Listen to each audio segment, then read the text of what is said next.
Hey folks, thanks for joining us. Today we're going to be looking at a fun set of plugins inside of Unreal Engine and just talking a bit more about plugins in general. One of the things that's interesting about working with Unreal Engine, especially if you're coming from a background from something like Touch Designer, in those kind of applications, we have this everything enabled from the beginning kind of mindset where, you open up Touch Designer, you double click to make an operator, and every single feature you could ever want is available at your fingertips. Now, Unreal is a little bit different because it goes for a bit more of a conservative approach to projects in the engine.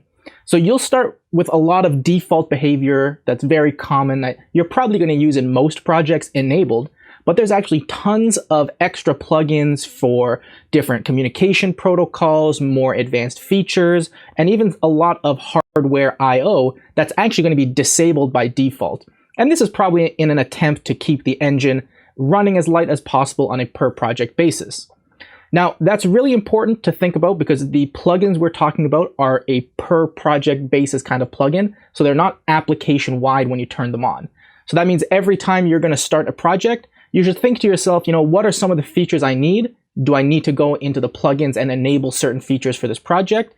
And what you're going to see is when we show you a little example of this, it's usually going to ask you to save your project and restart it to actually activate that plugin. Now, what's really cool about a lot of these plugins is that they're actually first-party plugins. So they're made by Epic Games. They ship with Unreal. You're not talking about any third-party plugins or community plugins. These are all first-party plugins, which makes them really interesting. Now, some of them, as you're going to see, are going to be more beta than other ones, but there's a lot of really good stuff in here. So now I've got an empty project open here, and if you wanted to get started working with any of these kind of plugins that are disabled by default, the first thing we're going to do is go to Settings at the top, and then we're going to select Plugins from our menu here. Now this gives us the plugin browser, and you're immediately going to see a lot of stuff enabled, but you're also going to see a lot of stuff disabled. So if you ever have spare time and you're curious, what are all the more advanced features and kind of hidden gems inside of Unreal, you could totally just come through here, scroll, see all of the different things that you have access to. Now, some of the ones that I think are very noteworthy and useful in our kind of interactive and immersive space, obviously things like OSC. So if we use the search bar at the top here, type OSC, we'll see Open Sound Control implements the OSC 1.0 specification, allowing users to send and receive OSC messages. Very useful if you're working with something like Touch Designer or processing or any other kind of application where you want to communicate some data back and forth. And you can see this is disabled by default. Now, we'll come back and use OSC as a great example of this, but some other things that you might really enjoy. Midi Support is actually built into Unreal Engine. You just have to enable it. Now, you'll see with this one specifically, and with some of the other ones we're looking at, they're going to have beta because Unreal is really starting to put a lot more effort into supporting a lot of the interactive and immersive kind of protocols and hardware that we use. So a lot of these features that we're talking about, some of them are going to be beta. Now, in my experience, a lot of them are still pretty stable. But you should be wary if you're using these on professional projects. Just make sure you have thorough time to test. Now, another great plugin is the OpenColorIO plugin. Now, if you've never used OpenColorIO, hop on over to our YouTube channel, look up OpenColorIO because we have a great video of how that works inside of Touch Designer. And it's really useful because it allows you to use LUTs, which are lookup tables, for doing a lot of great color grading quickly and easily. Also, you may want to use tablets.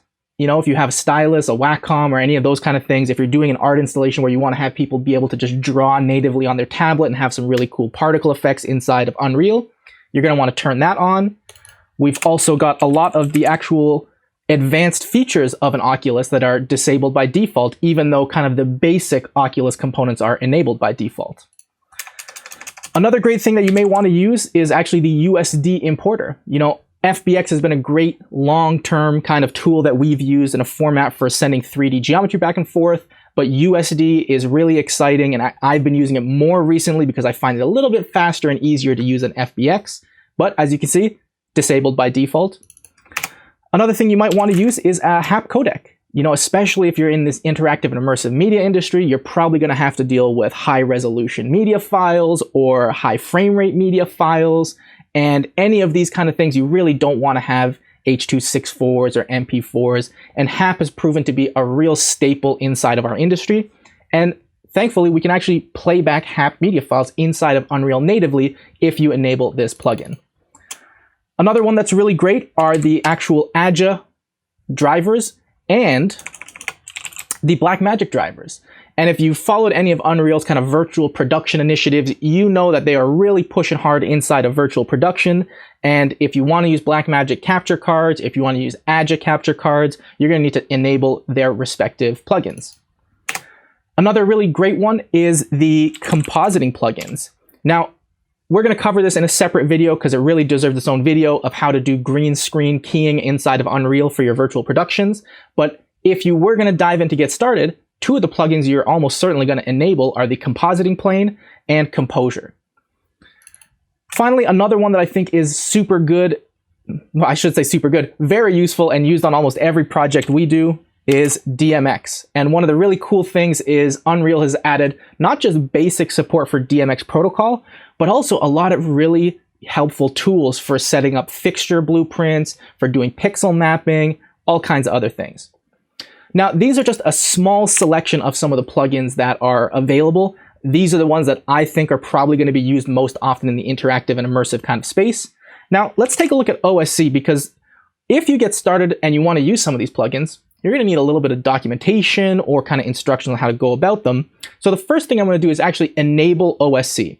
And you're going to see if I enable it, we have a little warning message at the bottom that Unreal Editor must be restarted for the plugin to take effect. So we can hit restart now. I've already saved that empty project, so now it's going to reopen Unreal. And when it does that, I'm going to have OSC essentially enabled inside of the engine. Now that I'm back here, something I highly recommend doing when you're using any of these kind of plugins is to have the Unreal documentation open in the background.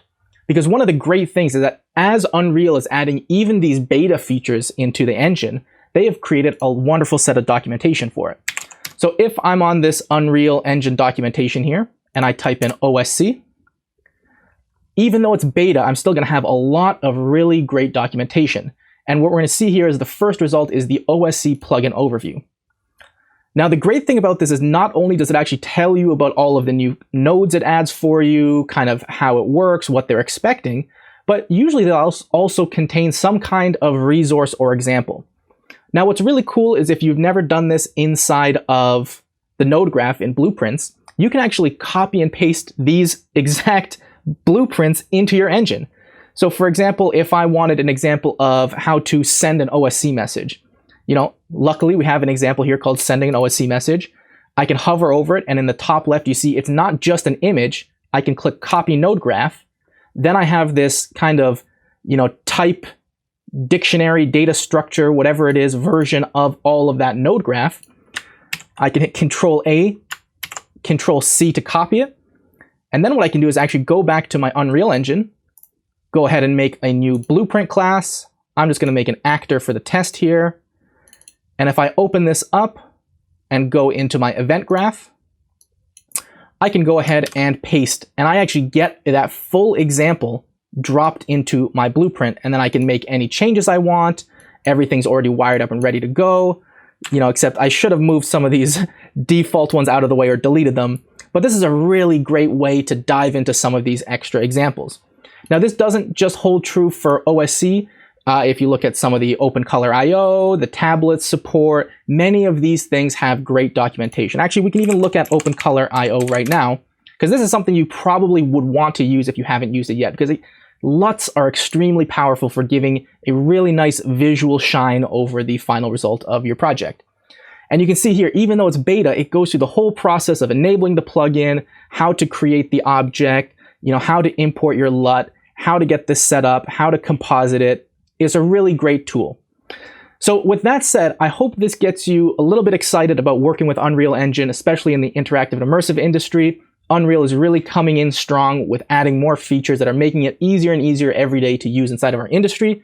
And especially if you're using some of these beta plugins, make sure to check out the support because they're going to make it much, much easier for you to use. Hey guys, thanks for watching. If you're serious about taking your touch designer and interactive skills to the next level, I highly recommend you check out the Interactive and Immersive HQ Pro. It's the only educational resource and community of its kind for touch designer and interactive professionals. You can learn more by checking out the link in the description. And if you like this video, don't forget to hit that like button. And if you're new here, don't forget to hit subscribe and the little bell icon for more awesome free content.